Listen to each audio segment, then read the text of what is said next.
Maayong mga kagilaan, ako si Chokoy. Ako si Mark.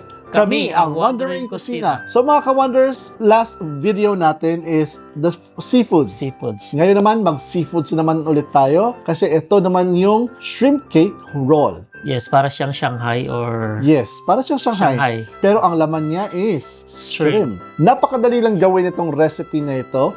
And ang pang magpapanalo din nito is yung sauce niya. Sausawan. Yung sausawan. Napakasarap po nito. This is a Thai-inspired na recipe. Pwede yung baguhin naman yung mga Shanghai natin na kinagisnan. So you can use shrimp if you like. So here's the video ng ating shrimp cake roll. Mga ka-Wonders, today's episode is lulutuin natin ang na-inspire tayo sa isang recipe ulit. Lulutuin natin yung isang recipe dahil na-inspire tayo sa isang kinainan natin. Yes, Thai restaurant. A Thai restaurant. Kasi if you see our Facebook post, meron kaming sinabi doon or pinost doon na donuts, shrimp donut. It's actually shrimp cake na donut ang shape niya. But this one, we're going to make an innovation or gawin natin yung ibang atake. Ang tawag sa recipe na to is Ay, shrimp cake roll. yes. So mga ka-Wonders, if you're new to Wandering Kusina, please don't forget to subscribe to Wandering Kusina and click that notification bell para updated kayo sa lahat ng mga bagong videos namin. And Ito yung process ng ating shrimp cake roll. So mga Wonders, yung una natin gagawin is babalatan muna natin yung ating shrimp. And then tatanggalin natin yung itim niya dito sa likod niya. So babalatan lang natin to. Yan. And then kuha lang tayo ng toothpick para matanggal yung itim niya dito. Ayan. Yan. Ganun lang pagkuha nun.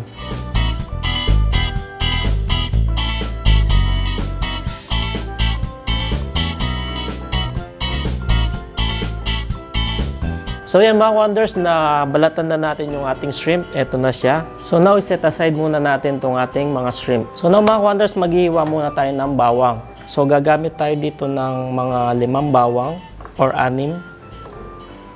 Yan. Babalatan lang natin to. Yan, and then gagamit din tayo dito ng coriander leaves. Gagamit din tayo ng onion leaves. Pati itong coriander natin. Ayan. So dito sa recipe na ito mga ka-Wonders, gagamit tayo ng food processor.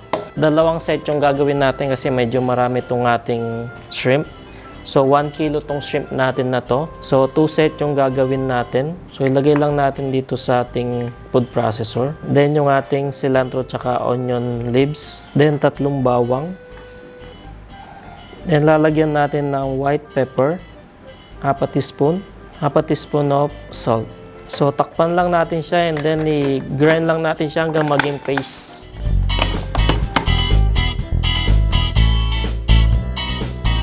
So ganyang texture yung gusto nating makuha mga ka-Wonders. Tanggalin lang natin siya. Lagay lang natin dito sa ating bowl. So ilagay na natin itong ating natira. So now mga ka-Wonders, babalot na natin to sa ating wrapper. Maglagay lang tayo ng konting flour dito sa ating water para pang dikit. Haluin lang natin. So now mga ka-Wonders, meron akong ditong pang baking, pang pump. So ilalagay ko dito yung ating mixture para madali natin siyang mabalot.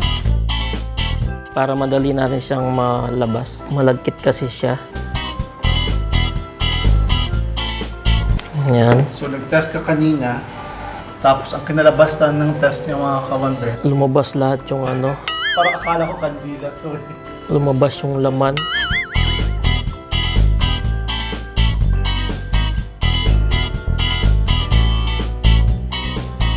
So now mga ka-Wonders, magpiprito na tayo. Maglagay lang tayo ng mantika. So painitin lang natin yung mantika natin. Mainit na yung mantika natin. So ilalagay na natin yung ating shrimp cake roll.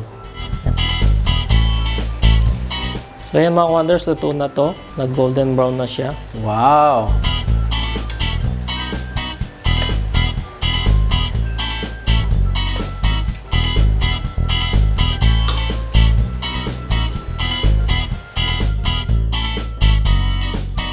So now mga ka-wonders, gagawa muna tayo ng madali ang sauce natin. Kahit ano lang siya, yung sweet and sour. Sweet and spicy. Sweet and spicy sour. So, lutuin muna natin yung suka.